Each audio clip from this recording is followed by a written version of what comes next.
Welcome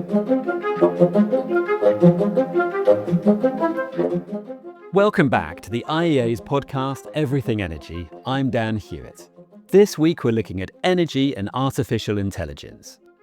In just a few years, artificial intelligence has transformed from an academic idea into a trillion-dollar industry. Today it's on our phones, laptops, and in the tools we use to create images, film clips, even podcasts. AI has the potential to reshape economies and the future of work. But without electricity, there's no AI. Generating a single image with generative AI consumes roughly as much energy as charging a smartphone. But policymakers and the markets have lacked the tools to fully understand the links between AI and energy and what they really mean. The IEA's major new report on AI has tried to fill that gap with the most comprehensive analysis on this topic to date. On the one hand, it showed the scale of the challenge. It found by 2030 that electricity demand from data centers is projected to more than double to about 945 terawatt hours. That's about the same as the total electricity consumption of Japan today. But it also found that AI offers real opportunities for the energy sector too. Here to discuss both the opportunities and the challenges are the report's two lead authors, IEA analysts Thomas Spencer and Siddharth Singh. All right, Siddharth and Thomas, thank you for joining me. So let's start with why this report on the links between AI and energy is needed now. And there are a few big moments that got us here. The first is to do with ChatGPT. The second is about a Nobel Peace Prize for biomedicine. So could you explain a bit more about how they're linked? Yeah, so these are two breakthrough moments where artificial intelligence really rose up the agenda in terms of the public awareness of the topic. So ChatGPT, I think, was the first commercial application of artificial intelligence that people in their day-to-day lives started using. And with that came increasing concern about the growing energy footprint of artificial intelligence, because all of a sudden people were using an application, ChatGPT, which is quite energy intensive. Querying ChatGPT is much more energy intensive than putting in a Google search, for example. So with the rise of ChatGPT as a commercial application for AI, people started growing concerned about the energy demand implications. On the other hand, with the Nobel Prize last year, which was awarded to 3 AI scientists for breakthroughs that they made in modeling the 3D structure of proteins, it sounds complicated, but really this is critical to drug discovery because the 3D structure of proteins determines how they interact with molecules in the body and also with drugs that we introduce into the body. So with this Nobel Prize, again, in the public awareness, it really became clear that AI could solve some big problems. And so people started to ask also in the energy sector, what problems could AI solve? And so with these two moments, you had the realization that AI might have significant implications for energy demand, but on the other hand, could also solve a whole range of problems in the energy sector. And so these two breakthrough moments for AI also had a lot of implications for how we think about the use of AI in the energy sector. And there is a third issue, which is to do with uncertainty or a lack of understanding about what AI is and where we are with it. And in many ways, the reaction to DeepSeek was a really useful example of that lack of understanding. So when DeepSeek R1, which is the reasoning model by this group based in China, was launched in January 2025, it took a few days for the markets to understand what had really happened. What this model basically did was that it was able to synthesize vast amounts of data in innovative ways that took far less electricity, far less energy to actually do those calculations. The markets responded by basically selling stocks of chip manufacturers, of energy companies. Basically, the tools that would help us understand what this means for the energy sector, they didn't really exist. So this really is where the IEA comes in. This is where we're able to bring together different sets of stakeholders, different sets of data to really understand the implications of disruptive changes like this. So firstly, we found that in experimental conditions, the large language models, the reasoning models, consume 10 to 20 times more electricity than simple queries using small language models. So already, even though DeepSeek R1 may have had innovative approaches, it still, because of the nature of the model itself, consumes far more electricity than small models would. And the second is that these many of these innovations were in the training of the model itself. But we find that the training of all large language models over the past several years have consumed as much as about 2 terawatt hours of electricity, compared to 400 of electricity that's consumed every single year. At least that was the number for 2024 by all data centers for all types of calculations, not just for artificial intelligence. Now, we've mentioned data centers a lot here, so perhaps this is a good moment just to step back and remind ourselves what data centers are. Because, for example, they're not just used for AI. So maybe, Thomas, you could tell us what's a good way of understanding what we're talking about. I think, Dan, in simple terms, you can think of a data center as the backbone of the internet, right? So data centers are big buildings where we have lots of computers, essentially. Unlike the computers that we have in our homes or offices, they don't have screens because we don't need to interact with them directly, but they do similar things to the computers in our homes and offices. They store and process data. So for example, when you go online and watch a video from Netflix, for example, that video is obviously not stored directly on your TV or on your laptop. It's stored in a data center, probably one that's quite close to where you are located. So here in Paris, it might be just outside Paris. And essentially your TV or computer is sending a signal to that data center saying, I want to watch this particular video, this particular TV show. Send me the data so that I can stream it on my TV or laptop. And they're critical for artificial intelligence, essentially because artificial intelligence models like ChatGPT are too big to run on your laptop. They need to be run on specialized hardware, which is located in data centers. And that's why looking at the electricity demand from data centers is critical when we think about the footprint of artificial intelligence, because basically all of the calculations related to artificial intelligence take place in data centers, and therefore all of the electricity consumption that is linked to artificial intelligence takes place in data centers as well. How do you go about working out how much energy data centers use? Because that's what this report was about, and that's what people perhaps haven't known much about before. So how do you do it? Yeah, it's a great question. It's almost like piecing together different pieces of information and trying to build up a picture of the whole. The reason it's like that is that as of today, we don't have any comprehensive global statistics on the electricity consumption of data centers in the same way that we have comprehensive statistics, for example, on the energy consumption of the iron and steel sector or the transportation sector. Governments don't collect comprehensive statistics yet on the electricity consumption of data centers. And while most big tech companies do report on their total electricity consumption, they don't necessarily break out the share of that comes from data centers versus their warehouses in the case of Amazon or their office buildings. What we did is compare a whole range of sources. First of all, we gathered data on all of the existing data centers around the world. There's about 11,000 of them as of today. Secondly, we gathered data and analysis, and we talked a lot to the tech industry about how these data centers are run. And so once you have an understanding of the number and how they are run, you can make an estimate of their electricity consumption. Then we compared it with what national statistics do exist. For example, in Ireland, they collect very good statistics on data centers and their electricity consumption. And Ireland is a very big market actually for data centers in Europe. So we can compare our estimates with the national statistics that do exist. And finally, another source for us was to compare with company reports.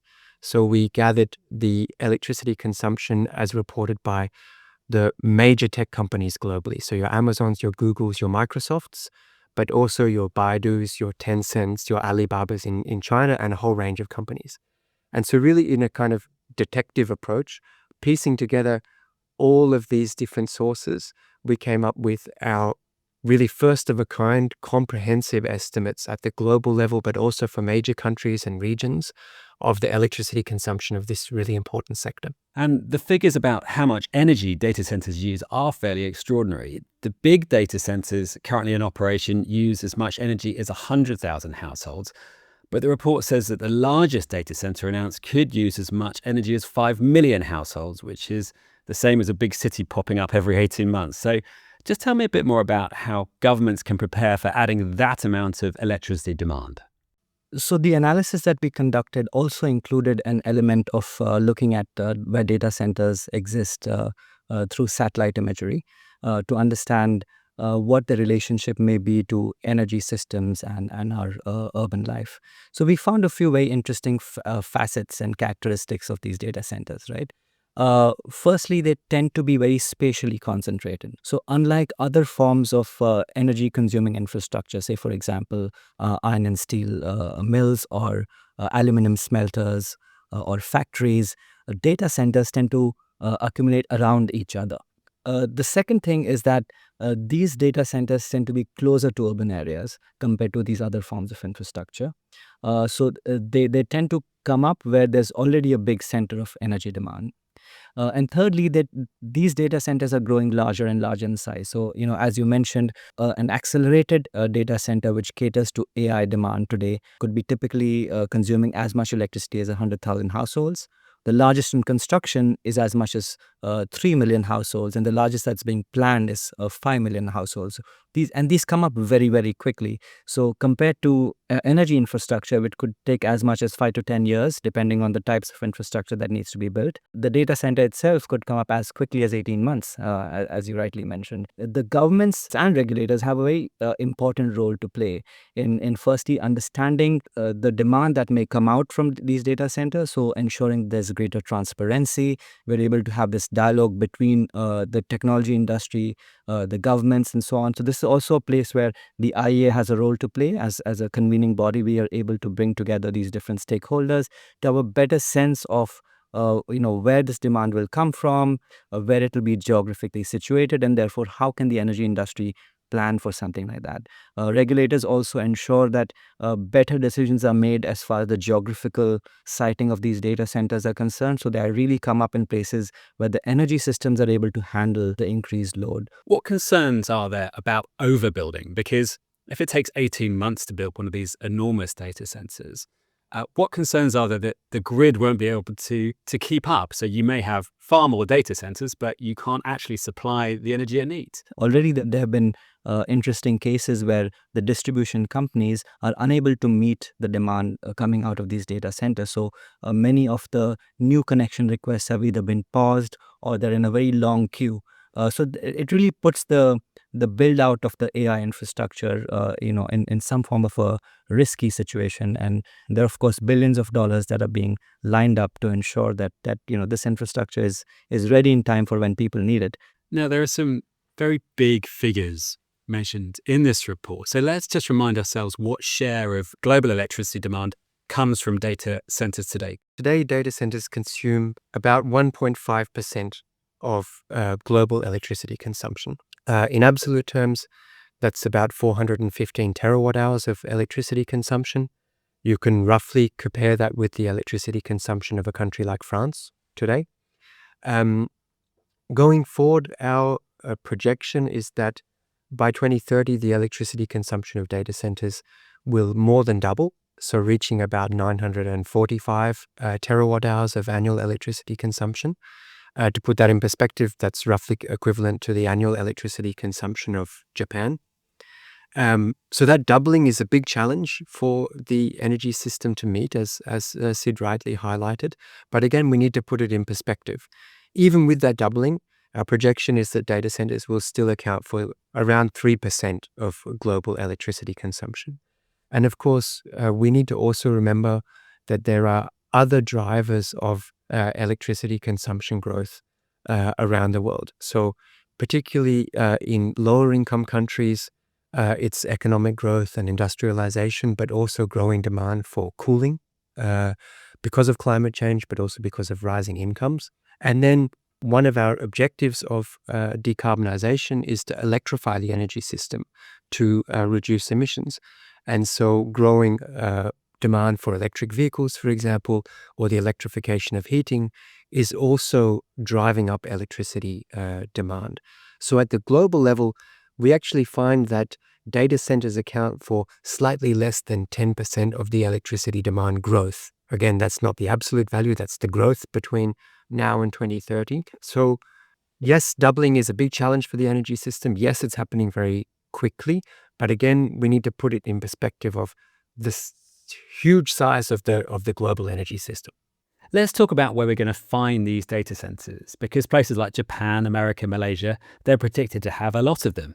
And almost half of electricity demand growth in the US by 2030 is predicted to come from data centers. But there's also a huge amount of regional variation expected. So we find that data centers tend to be clustered in a few key parts of the world. So of course, in the United States, it's Northern Virginia and a few other states, including Texas. In Europe, it is the cities of Frankfurt, Paris, Amsterdam, and of course, London. And you just mentioned that example Yeah. in Northern Virginia. Can you tell us about how much those data centers there are going to be using? It's 25% in the case of Northern Virginia. It's high as 20% in the case of Ireland. So really, in different parts of the world, data centers account for a larger and disproportionate share of the total electricity demanded in those regions. We find that the growth that is emerging now from the United States, from other parts of the world, really highlight the importance of integrating data centers into the larger energy system. So, for example, in the United States, in 2030 already, the amount of electricity consumed to process data will be more through data centers than the total electricity demanded from the iron and steel sector, from chemicals, from cement, from aluminium, and all of that combined. But it really comes down to where these different economies are in their respective energy trajectory. So, for example, take China. China is the world's second largest market of data centers, and yet it plays a much smaller role in the growth in China, because China is also seeing very high levels of electrification with demand coming out of rising electric vehicles. So already, for example, last year, nearly half of the vehicles that were sold were either electric or hybrid electric. So that it really highlights how the other parts of the system, including air conditioning, including heat pumps, including electricity demand from industries, that are also driving consumption there. You just mentioned China, and I think that's a really good way for us to move on to talk about supply chains. People possibly think about supply chains for batteries, but not necessarily for AI. And AI needs all kinds of rare earths and minerals, and a huge percentage of them are refined in China. So can you give us a bit more context about the complexity of AI supply chains? Yeah, I think, when people ask a question to ChatGPT, they typically don't have in mind the fact that behind this apparently disembodied technology is a huge supply chain that cuts across many, many sectors and is very international. So, for example, to connect a data center to an electricity grid, you need transformers. Transformers today are a large global market. Many countries import most of their transformer demand. We have seen that, waiting times for transformers have increased recently because of the growing demand for investment in our electricity grids and so on. So transformers are a critical part of the value chain for data centers and therefore for artificial intelligence. If we look at the components that go into data centers, they need a whole range of critical minerals and metals. So, for example, the wiring in a data center to transport electricity all around the different servers in the data center, that's copper. Copper demand is growing very strongly as we invest more in electric vehicles, as we build out our electricity grids, for example. And by the way, because data centers require a very, very high level of redundancy, so they can't ever go offline because of an accident, they duplicate all of the copper network in data centers. So they're quite copper intensive as well. If we take rare earth metals like, for example, gallium is increasingly being used in the next generation of computing chips because it helps them be much more power efficient than the current generation. And 99% of refined gallium supply is in China today. We estimated that the growth in gallium demand from data centers between now and 2030 could account for 10% of the total gallium production today annually. So that's a very significant increase in this metal. So one of the critical messages from our report was that we need to take a careful look at what you can call in simple terms the artificial intelligence supply chain and how the growing links between data centers and the energy system may raise different and new kinds of concerns around energy security, because ultimately, the security of our transformer supply chain, the security of our gallium supply chain may impact the energy sector, but also the artificial intelligence sector. Now, we know, of course, that data centers, we're going to need more energy to meet demand. So let's talk a bit about the energy mix, because is that increase in demand going to be met from renewables? Maybe, Sid, you could just tell us a bit about how that demand is being met today, but what we're projecting in 2030, 2035. For sure. So I think firstly, let's try to understand the nature of the electricity demand that comes out of data centers in the first place, right? So take air conditioners. Now, air conditioners or air conditioning demand tends to peak at, of course, the warmest parts of the day. So, for example, in places like India, that could be 2 or 3 p.m. Electric vehicles, people tend to charge them overnight at homes, or sometimes they do fast charging at different times of the day. Unlike these different types of infrastructure, data centers tend to have very consistent demand through the course of the day. So the demand profile is quite flat, for which we need to ensure that, therefore, the electricity that is supplied to it is able to meet that really flat nature of demand coming out of data centers. Typically, firm loads of power, so this is electricity that comes out from sources that we can control, such as natural gas or nuclear energy, tend to be preferred as the suppliers for data centers. But of course, as the system becomes more complex, as we have more variable renewable energy, so this is, of course, electricity from solar, from wind, and so on, in a well integrated system where they're complemented by more firm loads of power, where they also have storage on the side, that can ensure that even for very flat demand profiles, such as coming out of data centers, you can have increasing shares of renewables, of solar, of wind, and so on, to also play a part of the demand for the data centers.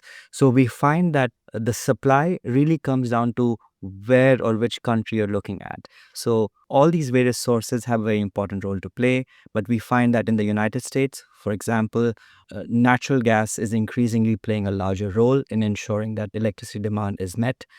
In China, it is coal that is a significant part of the growth, but really renewables are increasing their share in growth. In fact, we find that over the course of the next decade, renewables as well as nuclear will have a very strong role to play, and therefore it may also help decarbonize the demand that comes out of data centers, especially post 2030.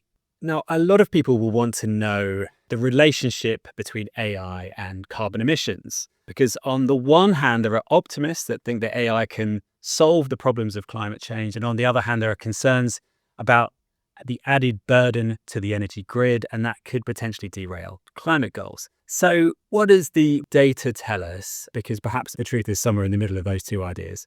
Yeah, I like the way you put it, because it's a real debate between the optimists and the pessimists, or you could say the doom-mongers and the people who are really bullish on the potential of AI to solve climate change. And essentially, our report found that neither of these very opposing positions are justified. So first, looking at the emissions increase, how does AI affect carbon emissions? Well, obviously, the electricity that is consumed in data centers may have been produced from fossil fuel-powered sources and therefore would have emissions. We find that the electricity consumption of data centers today accounts for about 180 million tons of CO2 emissions every year. It sounds like a lot, but again, we need to put this in perspective of the total energy system. Today, global energy sector emissions are about 37,500 million tons per year. So data centers account for less than 1% of the global total today. Even in our worst case scenario, we project that emissions from the electricity consumption in data centers could rise from 180 million tons today to about 500 million tons by 2035. That would still equate to less than 1.5% of total global emissions in 2035. So it's not good news for climate, but it's not going to change the game in terms of making our climate goals out of reach. So that's on the pessimist side of the equation. On the optimist side of the equation, Essentially, what the optimists are saying is that we can use AI to solve climate change, right? In very simple terms. So this could be, for example, using AI to integrate more renewables into our power systems, or, for example, using AI to innovate new low emissions technologies like batteries or new nuclear reactor designs and so on. And what we find in our report is that there is a lot of potential for AI to reduce emissions and accelerate innovation, no doubt about it. That potential probably exceeds the increase in emissions that you could have from data centers and AI, at least in the near term, so to 2035. But it's not a given that we will tap this potential. So, for example, we would need policy and regulation to promote the uptake of AI-related solutions. And secondly, even if we tapped all of this potential, it would still only account for a small share of the emissions reductions that we need to address climate change. So it doesn't really change the game for climate mitigation either. We still need to be doing what we have needed to do for a long time, which is deploy low emissions technologies and energy efficiency as fast as we can across the entire energy system. AI can help with part of that, but it's not a silver bullet. And you mentioned efficiency, so perhaps we could just dive into that a little bit more. And Sid, could you give us some real-world examples about how AI has made our energy system more efficient with grids, with something else that we could point at and say, okay, this is what's happening right now? Really, AI is already being used for a wide variety of efficiencies, for a wide variety of optimizations of the energy system in the first place. So what we did for the first time ever, we put together some of the best case studies to understand the implications that may have on the energy system at a broader level. So we find, for example, let's take the oil and gas sector. We start with the oil and gas sector because this sector really has been one of the early adopters of AI, of supercomputers. In fact, some of the world's fastest supercomputers today are operated by the oil and gas sector, just because the sheer vast amounts of data that's generated and that needs to be processed in order to extract oil and gas. We find that, for example, these types of applications of AI can help spot methane leaks, to help reduce unwanted methane emissions, which is quite a potent greenhouse gas.